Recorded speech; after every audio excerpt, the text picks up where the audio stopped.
Messe noire déjà et Salamaki, Bipai Wapi, secrétaire général Augustin Kabouya et Sengeli Azala remplacé par Oya Wuti Kokoma il n'y a pas longtemps. Dans la combo il y a Jean-Pierre Liaou, Nalumbangu Ayenaï des Pèses et voilà ce qui est en train de se comploter. Jean-Pierre Liaou à Tikala aux ala de l'île de PST, c'est plutôt Papa Naye de Azala qui membre et directoire il y a IDPS. Président de la République Félix Tshisekedi Azali au courant. Il y a maïnion, surtout il y a complot, je ne sais pas moi quoi, manœuvre politique ezali que c'est monté contre Augustin Kabouya. Ezali na bande komisusu oyo tongo midi pourquoi toyoka kango même na ba plateau na biso awa kotali sa ete Kabouya azali ko sala poids ya présidium ya union sacrée. Jean-Pierre Liaou ferait mieux face à Jean-Pierre Bemba, à Kamere, à Mbosso, à Sama et à Bahati. Entre Christian Bosembena, Serge Kabongozali, Kobela Penzate, Namaïmatali, respect, il y a procédure. À Lati, paix à s'afficher, na image, ils allaient représenter LGBT. Que pouvons-nous conclure, maman Joël, comme nino esengeli toloba makambo lobela biso na nuyango loba yango ni to ko balelo ke note Denise Nyakero ayeko officialiser homosexualité na kati ya mboka na biso. Donc tozali komona ete première dame à s'afficher à lati symbole ya bandeko wana parce que tout est communication. Qu'est-ce que ou que pouvons-nous retenir? Parce que ce n'est pas une coïncidence du fait que Azana équipe Mobimba y a communication et que tout est communication et elle en tant que première dame donc c'est tout un message qu'elle a voulu nous passer. Et comme nous le disons tant on me dit pourquoi que notre pouvoir les pouvoirs en Afrique ezali na bato ba pesaka yango, ezali na bato ba diktaka yango, ezali na bato ba commandaka yango. Parce que déjà ba valeur na biso à l'africaine. Ezali ko pesa maïba na nzela te. Chrétien, moi je me pose la question pasteur Ola Dalo.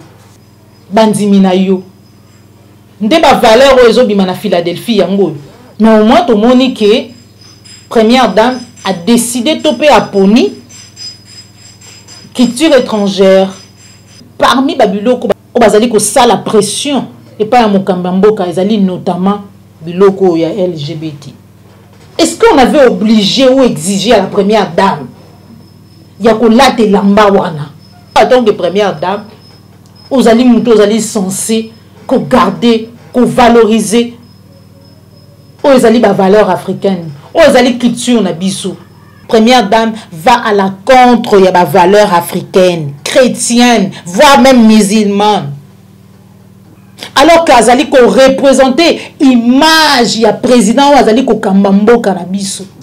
Ozali muto ozali censé ko protéger, jeunesse, ko protéger biso.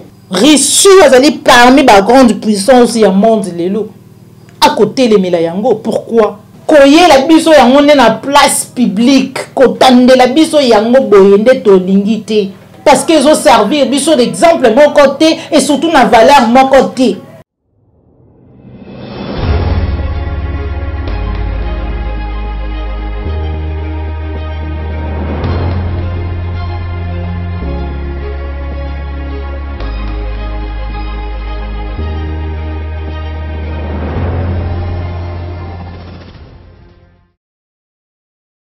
Et Sengo Koye Bayete Bozali Ebele, Bandeko Balandi à Plus-Clair Télévision, Bandeko Balandi à émission, Vérité de tous côtés.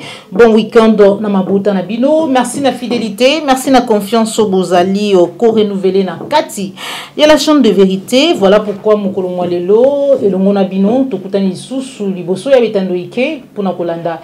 Émission Vérité de tous côtés, émission Oyo Isololaka rien que Congo. Donc on a binon to solola to kabola makanisi. Nangambu ya sisak déjà mon amboka Serge Kabongo azali koloba non na maimatali a violation ya procédure ya mai oyo ezali koleka na bongo nangambu ya sisak. Tongo midi pourquoi vous allez koyoka ka lo lengeni ni bai bazali ko défiler sur ce plateau azali ko décrier lo lenge oyo Christian Bosembe azali ko kamba sisak o ezali bongo moko ya ba structure ya appui à la démocratie.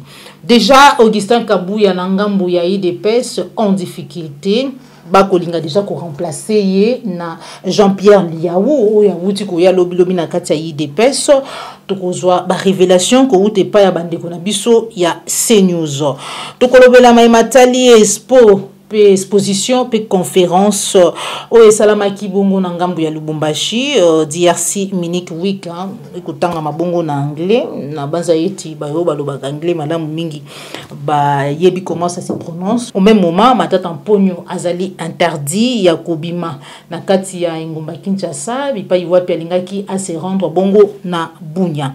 Voilà ni masolo to kosola na kati émission na biso mukolo mwa lelo sans plus tarder na pesi matondo mingi na opopola yombe ozami bongo si ma caméra matondo na ba union so bozwi libaku ya kolanda pe kokota biso na bandako na bino mukolo mwa lelo. Augustin Kabuya secrétaire général ya IDPS en difficulté selon bandeko ya CNews batalisi ete ezali na complot ezali ko salama contre ye pour ete ba remplacer na Liaou bokobosa na tete ya pas des semaines toto ba ete un mois na pas longtemps pour rejoindre IDPS d'où complot o ezali ko salama d'après bandeko ya CNews contre Augustin Kabuya ezali nde ko remplacer ye pour être balongola image ya Chintu Chetu ou ezali ko caractériser IDPS lelo IDPS Tshisekedi messe noire déjà et salamaki bipai wapi secrétaire général Augustin Kabuya esengeli azala remplacé par oyo awuti kokoma il y a pas longtemps dans la combo ya Jean-Pierre Liaou selon la conclusion ya dite messe noire complot contre Augustin Kabuya comme je venais de le dire tout à l'heure ezali pona ko casser caractère de Moulou yo ezali ko incarner IDPS Tshisekedi lelo et selon toujours bandeko ya CNews sengeli batinda Augustin Kabuya mandataire quelque part pour être bagéré ensuite ba remplacer Jean-Pierre Liaou na bisika wana ndelo lenge ba détracteur ya Augustin Kabuya basili bongo ko planifier na ba officine obscure ya parti présidentiel autobengi IDPS obosa na tete Jean-Pierre Liaou bazali na kati ya ba plateforme mususu bipai wapi bazali na bandeko mususu ebele mais kasi alongwe na bisika wana mifandisi penza na bisika wana te na lumbangu aye na IDPS et voilà ce qui est en train de se comploter Jean-Pierre Liaou atikala kozala de l'IDPS c'est plutôt papa na ye nde azalaki membre ya directoire ya IDPS selon bandeko ya CNews président de la République Félix Tshisekedi azali au courant ya maunion sototo ba ya complot je ne sais pas moi quoi manœuvre politique ezali ko se monter contre Augustin Kabuya. Selon toujours bandeko ya CNews ezali na bandeko misusu oyo tongo midi pourquoi toyoka kango même na ba plateau na biso awa kotalisa ete Kabuya azali ko sala poids ya présidium ya union sacrée et que Jean-Pierre Liaou ferait mieux face à Jean-Pierre Bemba, à Kamere, à Mbosso, à Sama et à Bahati. Donc, poids, chaque jour, Augustin Kabuya ne fait pas le poids. D'abord, il y a secrétariat général, il y a IDPS. Et deuxièmement, il y a présidium, il y a union sacrée. Bazali Kobanza été singeli ba de choix pour ba pesaye responsabilité. Moko entreprise publique moko songolo pakalabi pa iwapi esengeli akende ko pesa ndambu ya compétence o yazali na yango parce que il ne fait pas le poids na niveau ya présidium ya union sacrée mais aussi nde na wuti ko ba awa sans l'oublier na plateau na biso tozali ko yoka katango nyonso ndenge bayi politique bazali ko talisa niveau topé compétence et Augustin Kabouya na mutu ya IDPS topé na secrétariat général ya IDPS signé par John Chingombe Lukusa OEP Nazali Kopé Sambote. Ma date en nous signale que je viens d'être interdit de voyager à l'aéroport de Njili par les services de la DGM pour aller à Bunia, à Nituri. Payiwapi population Azala Kibongo Kozelaye. Atalici était l'ordre venu de la présidence de la République. Quelques réactions. Babi qui reste à Kinshasa pour la mobilisation du meeting fixé le 24 juin. Ndekomoussou Salobi était candidat à retour ya JKK et Joseph Kabila. Et Lingue Sila et pas à Matata Mpogno Chulombo est vraiment à sa fin. Et Ndekomoussou Platalici était et il a voulu l'ordre écrit venant de la présidence où c'est juste des chimères non vérifiables. Victimisation inutile et puis des commentaires ezali ko continuer par rapport à tweet wana Nangambuya, c'est ça que les célèbres journalistes de Serge Kabongo vient de dire non à la loi du plus fort. Payiwapi Siliko exiger respect. Il y a une procédure na Christian Bosembe ou Yazali Kokamba. C'est ça. Atalisi Penandela à Facebook naïe je viens de loin. Je n'oublierai jamais mon passé. Grand merci pour l'INPC qui m'a délégué au CESAC. Cette profession m'a tout donné. Je resterai reconnaissant. Donc, je crois que déjà, entre Christian Bosembe et Serge Kabongo, Zali Kobela Penzate, na maïmatali respect, il y a procédure. Serge Kabongo, c'est un journaliste qui a vraiment la profession à tout donner. Le Lengue Atalissi, un homme qui s'est battu pour arriver là où il est. Aujourd'hui, l'INPCND est délégué qui est. Peter Tsania, vous appuyer, Zali est délégué de tous les journalistes au CESA. Mais respect, encore une fois de plus, on a monsieur le haut conseiller Serge Kabongo. Mandeko Balandi a plus clair télévision tokota na maimatali conférence tokota na maimatali expo et salama kibongo na ngambu ya Lubumbashi. En tout cas, tous allez comprendre tête au moni makambo ezali ko sala isusu passe na mitema ya ba congolais. Exposition et salama ki lingi na wuti ko ba tout à l'heure bandeko ya biso na pesi bango mbote mingi. LGBT, Bazala Kipewana, c'est sûr, c'est dans le cadre, il y a exposition, débat se retrouva Kiwana, Bipa Iwapi, Exposaki, drapeau ya bango, Nanzela, il y a sac et autres comme d'habitude. Et du coup, ils allaient na image, moi, ils allaient kotamboule. Bande qu'on a Lubumbashi, batindinga, maman, je pendant que jeunesse, jeunes bazali ko organiser descente moko na Pullman Caravia à Lubumbashi pour protester contre promotion ya homosexualité na République démocratique du Congo. Bazali ko apprendre malheureusement nanzela ya image tozali komona première dame Denise Nyakeo alati pe à s'afficher na image où ils allaient représenter LGBT. Que pouvons-nous conclure, maman Joël, comme nino et sengeli toloba, makambo lobe la bisona nuyango, loba yangoni, to ko balelo ke note Denise Nyakero aye ko officialiser homosexualité na kati ya mboka na biso. Na nzela ya image ordre mona été jusque là. Atako to ko télémelate, j'insiste. Il y a sexualité, il y a bandeko wana te parce que chacun est libre, il y a que vivre sexualité d'ailleurs. Mais l'autre ils allaient ko fan sabiso ah ils allaient ko lobby sabiso ils allaient ba valeur, ils allaient constitution en mboka na biso, ba valeur chrétienne, musulman aussi.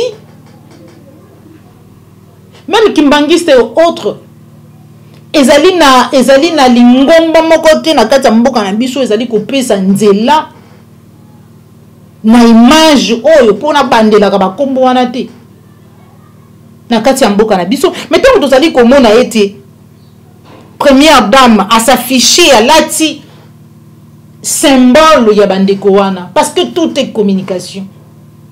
Qu'est-ce que ou que pouvons-nous retenir? Tout le monde bandeko wana bazali le mouvement encore très puissant. Bazali na pose ya ko imposer mode de vie na bango sur la place publique. Et c'est ce mode de vie là que nous ne voulons pas. Parce que on a privé parce que sexualité ezali privée. Ce qui moi si bakobala na bobala na kuna bo vivre vie na bino conjugale en privé talibino. Mais bon, mais la biso en place publique était bon imposer biso yango te. En communication, nous disons que tout est communication. La communication est un langage. Il y a la distinguée première dame Denise Nyakero. Il y a les bosso. Donc, accéder à pouvoir. Alors que nous étions en conflit, pour ne pas dire Nabitumba ou en guerre, na Rwanda. Notre distinguée première dame Denise Nyakero akendeki na Rwanda. Bipai wapi tomona ye kobina koseka kolia komela na première dame rwandaise. Na le bango tout à l'heure qu'à l'époque parce que conflit na biso na Rwanda, agression rwandaise aux aliko daté à l'éloté, la communication ou les messages de notre distinguée première dame était de nous dire que tout va bien avec le Rwanda, il n'y a rien, il y a ma baie, donc nous pouvons danser, nous pouvons rire, nous pouvons manger, nous pouvons boire avec les Rwandais parce que et là on va aller déranger ne laissons pas bengango et là nini communicationnel de la part de la première dame.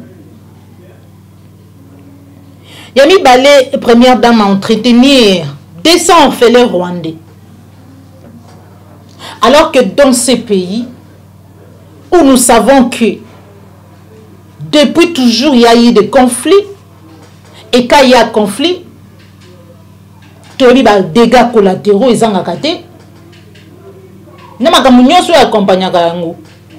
donc, dans ces pays, il y a des orphelins. Il y a Boudou Dia Congo Bazali. Première dame a entretenir 200 orphelins moroboyi. Ata 100 orphelins moroboyi. Il y a de quoi Boudou Dia Congo. Ou encore, bon, il y a des combattants. Oh, pendant 37 ans. Oh, il dépasse ça qui lutter pour accéder au pouvoir. Batika babo boyina bango. Ba misusu lelo bazali ba inapte. Pour na pouvoir oh lelo. Distinguée première dame azali bénéficiaire. Oh le azali ko sala été biso nyonso to yebi Denise Nyakero to bengi première dame. To bengi première dame. Na yebi te lelo ce qui lit des pinces ou particulièrement elle a capable de yebisa biso parce que azali na fondation combien d'orphelins il y a des combattants, des bunda. Oh, les gens sont handicapés suite à un combat, il y a IDPS. Pour accéder au pouvoir, oh, ils ont prendre soin de tout, ils ont entretenir. Combien de veuves? Tout le monde a yangoti. S'il y en a, je sais que bino mingi mingi, nous sommes bossala, tout le monde a une image. Mais au moins, s'il y en a, si vous entretenez quelque part, présentez-nous-les. Pour tout le monde, au moins, que, comme vous avez qui souci à entretenir 200 orphelins rwandais, mais même, il y a des orphelins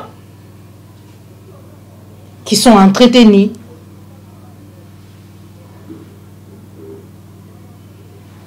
Dans le Lingimoko, qui est au Rwanda. J'ai compris finalement que la première dame a choisi. Quand on a y est. Parce que le lot est batouana, le lot bazali puissant, bazali na ba lobby na bango, bazali na makambo belé oyo bazoluka ko s'imposer, to pe ko imposer mode de vie na bango, to makambo oyo ya bango oyo ezali acceptable pour na batu nyonso te. Ndenge na mutu ko ba tout à l'heure était vie sexuelle ya mutu. To pe na bango ezali ya bango. Basala yango lolingi bazali ko sala yango partout il y a ici na ba institution ba ministre ba député basi pe mibali bazala on ça. Mais basala yango na ba toilette kandeng bazo sala ka sala yango partout dans le monde. Mais nous afficher ça comme ça dans les soucis où lobby boya ko imposer les biso yango tout le monde ba défilé, tout le monde dernièrement ici à Kinshasa ba utaki ko télémisa ba drapeau na bango na ambassade ya Amérique. Pendant presque un mois, ils allaient kiwana. Alors que la bamboka misous bazali côté les milango, mais on a quatre mboka na biso na Kinshasa na République démocratique du Congo, ils font la kiwana pendant un mois et personne alors personne. Atombola ki mongo pour na ko dénoncer yango, pour na ko télémila yango. Ezala bamboka belé oyo ba télémili yango récemment c'est Ouganda. Toyoka ki ndenge nini ba menace bandit déjà contre Ouganda et je vis la réaction de Nathalie Yambo par rapport na Maïwana. Mais ici au moins parce que ce n'est pas une coïncidence du fait que azana équipe mobimba ya communication et que tout est communication et elle en tant que première dame akoki kolata lolengi wana te, donc c'est tout un message qu'elle a voulu nous passer. Et comme nous le disons, tant on me dit pourquoi que notre pouvoir, les pouvoirs en Afrique, ils ont un bateau ba pesa kayango, ils ont un bateau ba dicta kayango, ils ont un bateau ba commanda kayango. Parce que déjà ba valeur na biso à l'africaine. Ils ont ko pesa maïba na nzilate. Chrétien, moi je me pose la question, pasteur Ola Dalo. Bandimina yo. Nde ba valeur oyo bima na Philadelphie yango. Mais au moins to moni que première dame a décidé topé à poni culture étrangère.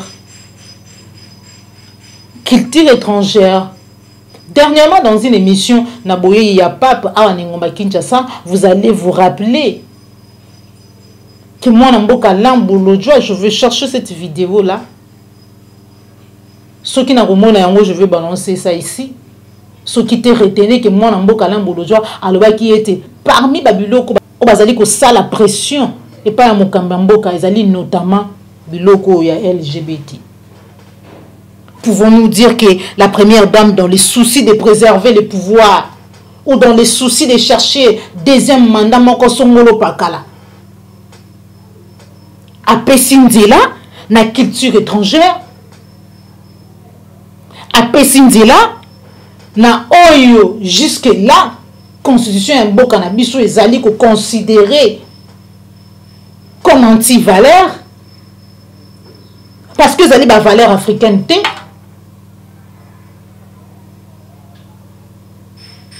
Na ko s'afficher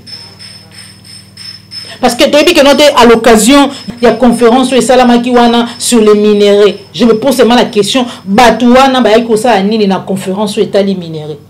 Bon, pas parce qu'ils sont partout dans les soucis, il y a yo qui samingongo na bango, il y a kota partout, bayaki na bisika wana.